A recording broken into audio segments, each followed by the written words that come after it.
He did what? Wait.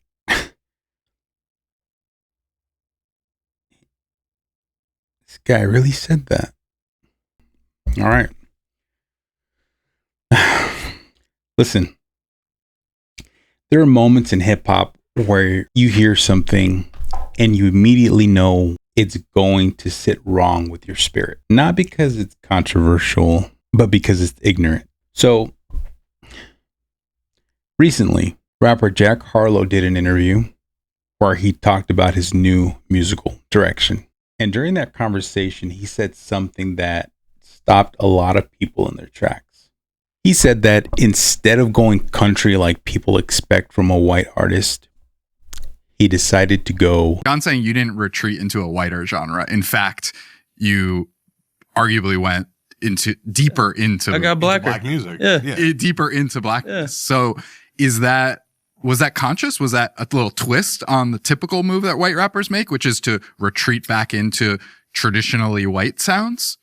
Mm-hmm. Absolutely. Because you like pushing that boundary, that line? I think I got blacker. And of course, it appealed to me to do something that I felt like white at a time when there's plenty of people expecting me to take some of the routes y'all are taking. Yep. To take the route that not only might not be expected, but is also the one, what feels good in my ear? What? Bro, what are you talking about, man? Music. So yeah, I want to be understood. I want to write melodies that invite people to sing blacker. Because when you hear something like that, it doesn't land as quirky or artistic. It lands tone deaf. And the deeper you look into what he said during that interview, the worse it actually gets. So let's break it down.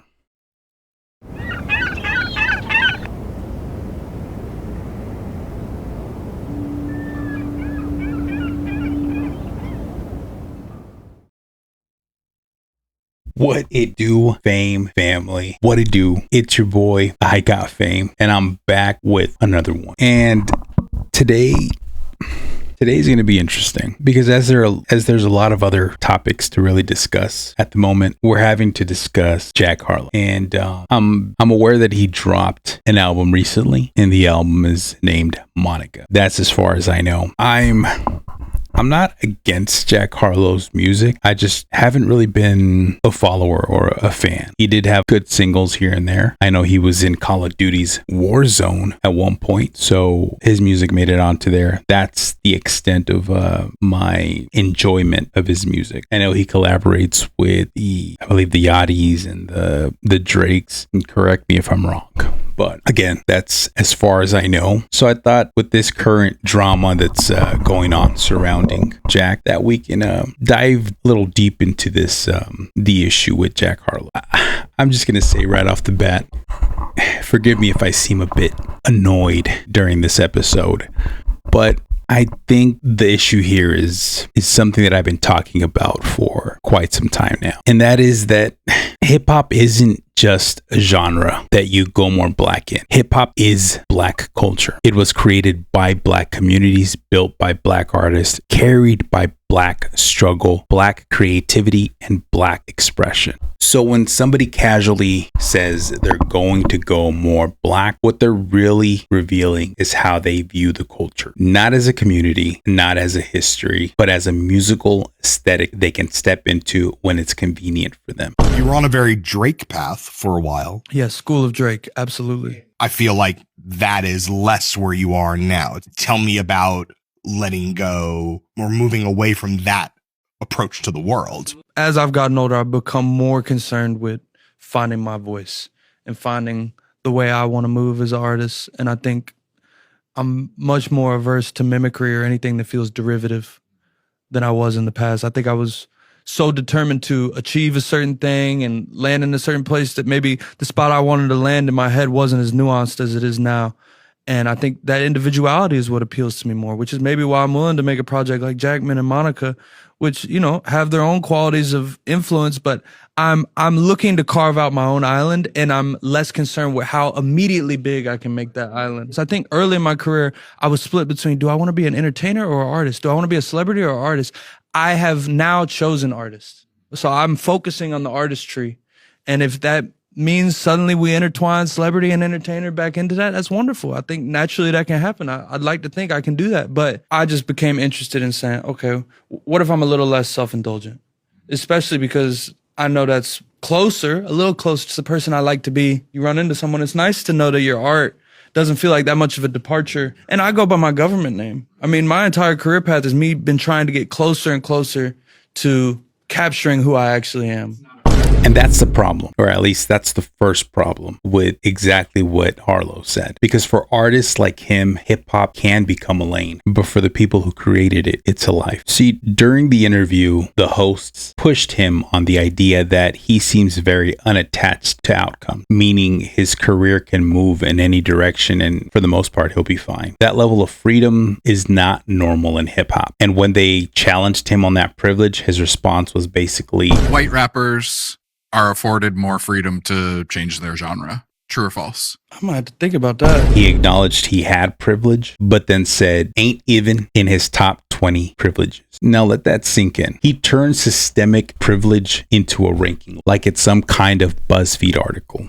That response right there is exactly why people get frustrated with the conversations like this. Because when you're benefiting from a system that historically blocks other artists, the last thing you should be doing is minimizing it, especially inside a culture that wasn't built for you in the first place. And here's another uncomfortable truth. White rappers often have something that a lot of black rappers don't get: a safe landing place. If a white rapper decides tomorrow that they want to make, I don't know, country music, rock music, pop music, the industry will open the doors, the audience will follow, and their narrative will be framed as artistic evolution. But when black rappers experiment with genres, sometimes the same industry treats it like a gimmick or ignores it completely. That's the double standard people are talking about. Even Harlow admitted he's hyper aware of those safer routes. He acknowledged that going country or rock was something that appealed to him, but instead he said he went deeper into black music by doing R&B. And again, listen to that framing. Hip hop and R&B become spaces he can move through, not culture he's accountable to. Now, here's where the contradiction gets interesting. Harlow says his new era is supposed to be egoless, more intimate, more soulful, less braggadocious than traditional rap, but the interview revealed something else. Because the hosts point out that his everything is all good attitude actually puts him in the driver's seat. Harlow gets to set the terms. He gets to define the narrative. He gets to decide when something matters and when it doesn't. And when you have that kind of power, calling yourself egoless can become its own form of ego. It's the ability to float above the consequences. Another thing Harlow talked about was wanting to escape himself, escape his pop star persona, rebrand, become an artist again. And look, reinvention is part of music. That's a given. But here's the uncomfortable reality. Not every artist gets that luxury. Some artists get locked into a lane by the industry. Some artists get pigeonholed by labels. Some artists get punished by the audience for stepping outside of their box. But Harlow can become a rapper today, an R&B singer tomorrow, a pop star next year, a country star the year after. And if he ever decides to pivot again, the industry will probably be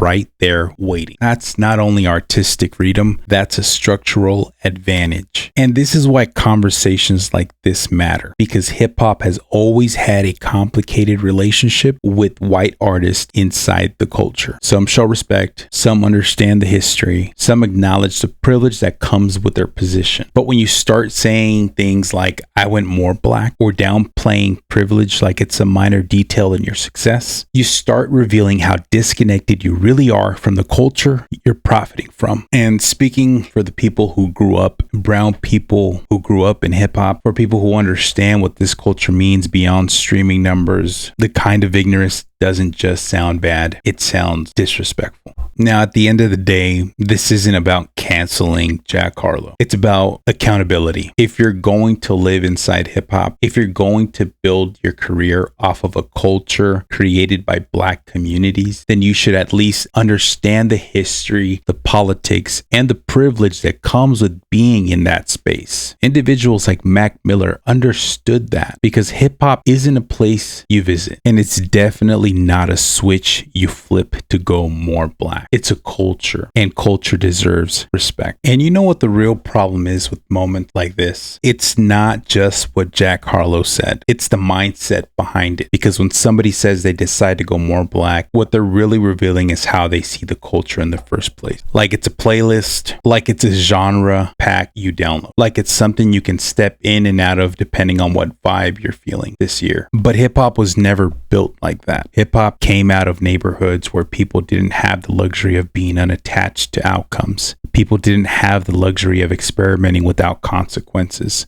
This culture came from survival, from the struggle, from communities trying to be heard when the world wasn't listening. And that's why comments like this hit different. Hip hop was never just music. It was identity. It was language. It was community. A community that embraced me and a community that I've sworn to protect. It was the soundtrack to people who were trying to carve out space in a world that wasn't built for them. So when someone steps into that culture, builds a career out of it, profits from it, and then casually talks about going more black like it's a creative setting on a mixing board, that tells me they still don't fully understand the room they're standing in. And look, evolution in music, it's normal. I've said it already a few times. Artists grow, artists experiment, but growth without awareness, that's just privilege moving around the board. Hip hop doesn't need people who treat the culture like a temporary passport. Hip hop needs people who respect the history that made their careers possible in the first place. Because you can change your sound, you can reinvent your image, you can pivot genres whenever you want. But culture isn't something you switch on and off. And that's the part some people still haven't figured out. But these are my thoughts, Fame family. Let me know yours in the comments below. Don't forget to like, follow, and subscribe. And until next time, peace and love.